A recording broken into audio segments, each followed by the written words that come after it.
زمنګ پښتو د خلکو دومره په شرمونو باندې وشرموله، دومره مخکې لاړو چې د آقا نامدار کور لیډمتوب ور ویوړو. سعودي عربستان چې اقځه عبادت لپاره جوړ دی، هلته مکه ده، هلته مدینه ده، هلته د آقا نامدار روضه ده، هلته د الله کور دی، هلته مسلمان په دې تم او په دې ارمان دی الله کله به ستا کور وینم، الله کله به د آقا نامدار روضه وینم. د دې پېښور نه د عمرې په ویزه باندې چې پاسپورټ باندې ویزه د عمرې لګېدلې وه، هلته ډمتوب یې راله راوړو. وا د عربو شهزادګانو، وا د عربو مشرانو، وا د عربو واکدارانو، قسم د آقا نامدار په روضه کې جاړي، قسم د اسلام راته شکوه کوي، قسم د اسلام راته ګیله کوي، قسم د قرآن راته ګیله کوي. وایي وا امت مسلمه ستا د پښتو معاشرې نه یو سړی راغی او په هغه پاکه ځمکه باندې وګډېدو، هغه ډمې چې دلته کلاوې تڼۍ ګرځي، هغه ډمې چې دلته څوک تپوس والی نشته دی،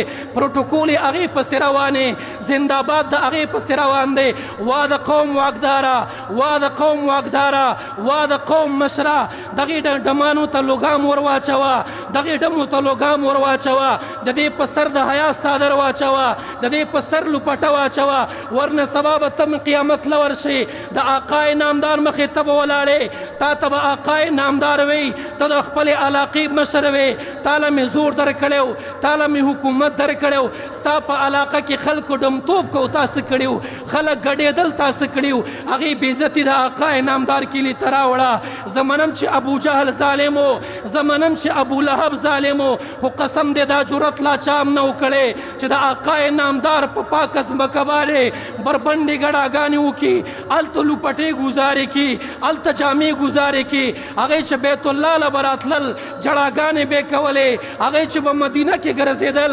جړاګانې به یې کولې، ویل به الله کافر یو خو ستا د کور محافظین یو. نن د عربو شهزادګانو په تاسو باندې څه چلو شو، اقسام په هغه حال پرته ده، اسلام هم په دې حال باندې پروت دی، غیرت ملاړو تباه او برباد شو. الله داسې خلک چې هغه زما د آقا نامدار کور ته فاحشي راوړي، الله چې موسیقي راوړي، الله چې ډمتوب راوړي، الله چې بې فاحشي او بې حیا راوړي، کریم الله د عادیانو په شان تباه کا، د سمودیانو په شان تباه او برباد کا. الله د دنیا دپاره د عبرت نشاني وګرځوه، د پیسو په لالچ کې دې حد ته ورسېدلی، د یو څو لایکونو کمنټونو په لالچ کې دې حد ته ورسېدلی چې فاحشي تر آقا نامداره راغله، تر هغې تر کوره راغله، دا د پښتنو وروړه، پیسې په پښتنو شیندلې، ناس ورته پښتانه دي، والله د ډمې په لاس کې دومره ریال دي، دومره درهم دي، دا په کومه خوشحالۍ کې. او په چوکې ناست غریب مسافره، او په چوکې ناست غریب مسافره،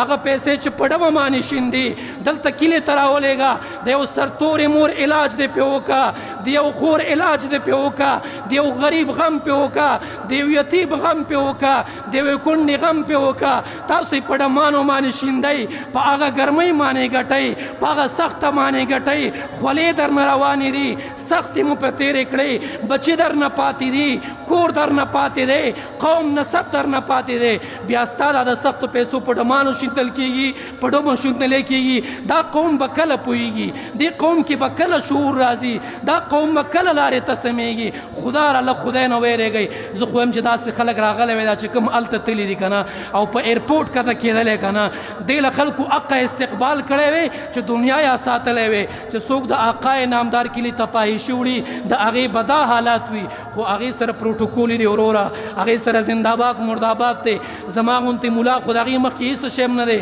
زما غوندې ملا خو د هغې مخکې خبرې هم نشي کولی، زما غوندې ملا خو د هغې مخکې هېڅ هم نشي ویلی، خو زموږ ذمواري دا وه ستاسو تر غوږونو هم در ورسوله. او دې جرأت ته وګوره، په پاسپورټ باندې ویزه د عمرې لګولې ده، د عمرې په نوم باندې لاړل، هلته یې ګډاګانې وکړې، واپس کلاوې تڼۍ راغل، هېچا ورته څه ونه ویلې.